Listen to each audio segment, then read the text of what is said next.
Hey everyone, welcome back to another video. So today, once again, we're working on the Library of Lore over here in, I don't know what direction this would be.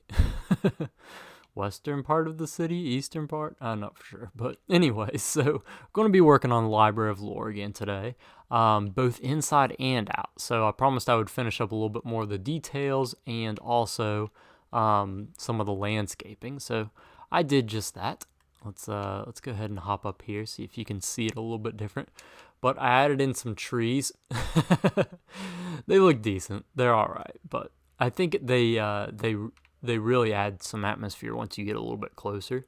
And I also added some more of these spruce trees just on this side, so I don't know, it just creates more of a environment that's not enclosed, but maybe enclosed.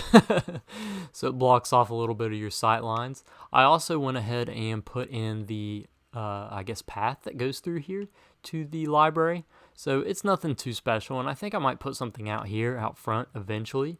But yeah, it's just a simple little path that's continuing the same style from Main Avenue.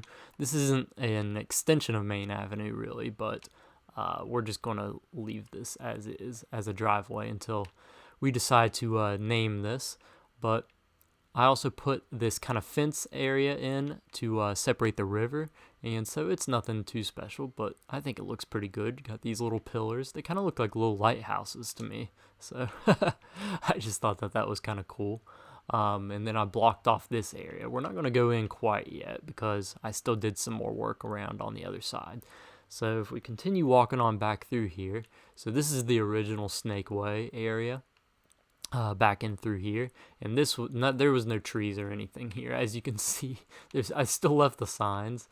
2-story house to be built there, and this was supposed to be poor house. I did not make these signs. And Gary's house. My brother made these years and years ago.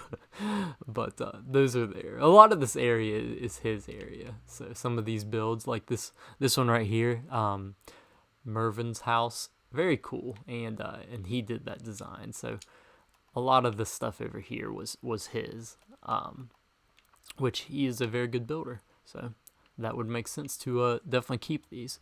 But yeah, the path continues on out through here. Ugh, I hate these big, wide spruce trees. I think they look bad. At least on a path, they look kind of bad. So let me shape them up a little bit. Christmas tree looking things.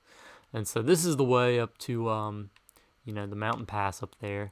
But this path was originally, it went through the library, but I just had to, of course, destroy it. So I built this back in, and it just leads back in through here, and it's really tight knit and close, and I like it a lot. I need to put a tree here, and then maybe another tree right here, but this just goes up to the salt and pepper mine.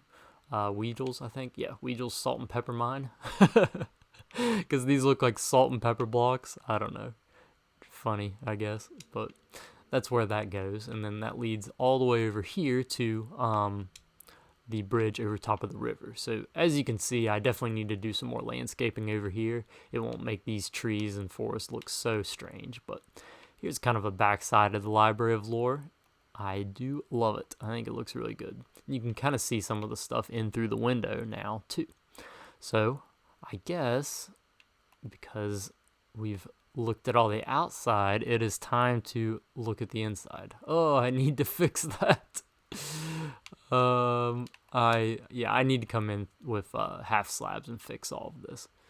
That is something that I completely forgot to do, but I promise I will get that done. So let's go back in through the main entrance, and we'll go ahead and tour the inside where I did the majority of the work. So I wanted it to feel really grand, if that makes any sense. Like, you can obviously tell the scale of the building from the outside. I mean, it's huge, but from the inside, sometimes if you put in a lot of smaller rooms, you can't tell just how big it is.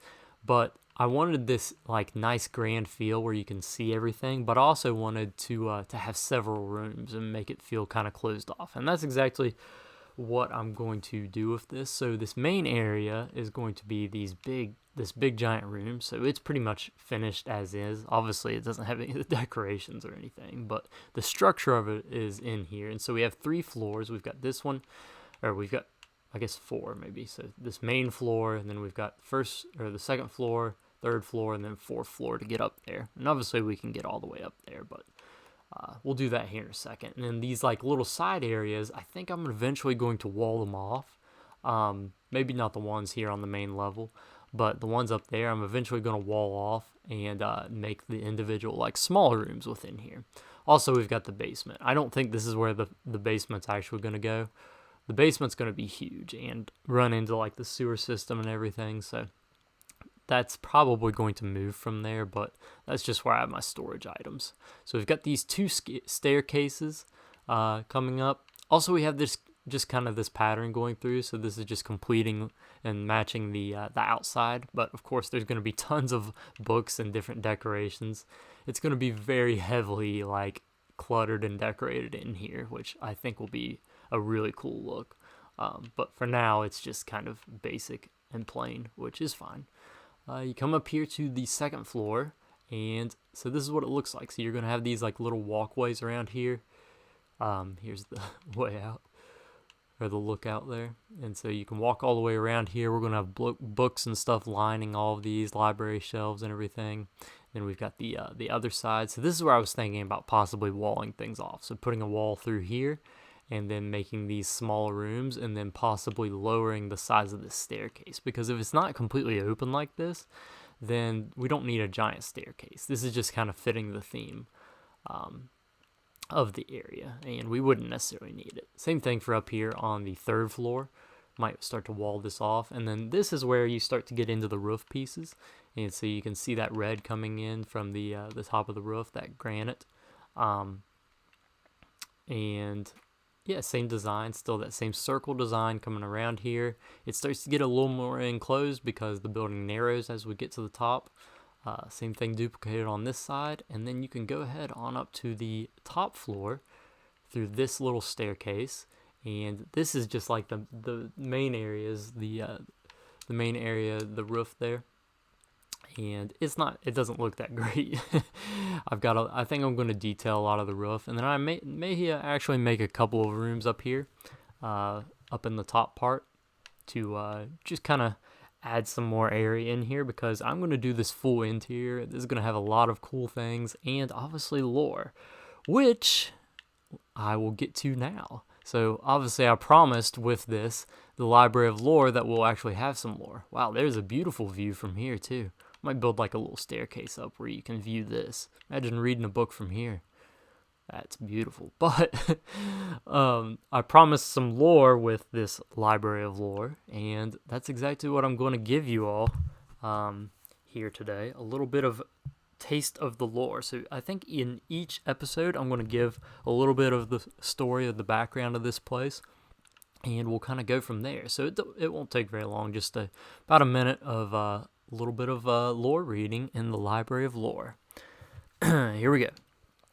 Catalogerawan was founded in the year 5041 by Captain Billiam Bill and his crew that departed from the far-off region of Vandalia.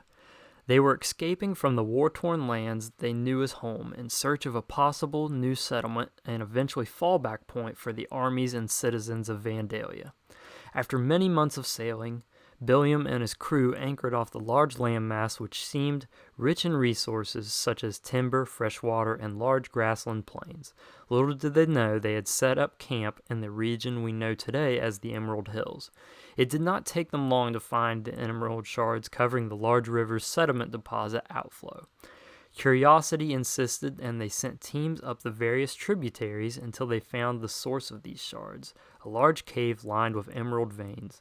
Billiam decided to lay claim to this new land immediately after the discovery of such riches. Catalogerawan, he would eventually call it. Due to the hospitable nature and vast resources of the area, the settlement grew rapidly over the following years, turning it into the thriving city we know today. Alright, so that's just a little bit of lore. Eventually, we're going to do, like, a whole book of lore. Like, it's going to be huge. I play on Xbox, so I don't have it, like, written out here. I just have it, like, written in a Microsoft Word, like, document.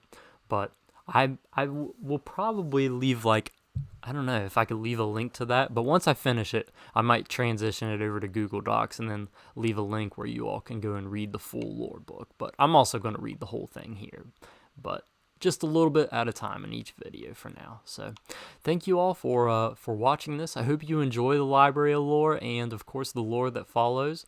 And yeah, if you want to see more, make sure you leave a like and subscribe. And yeah, I'll see you all in the next one.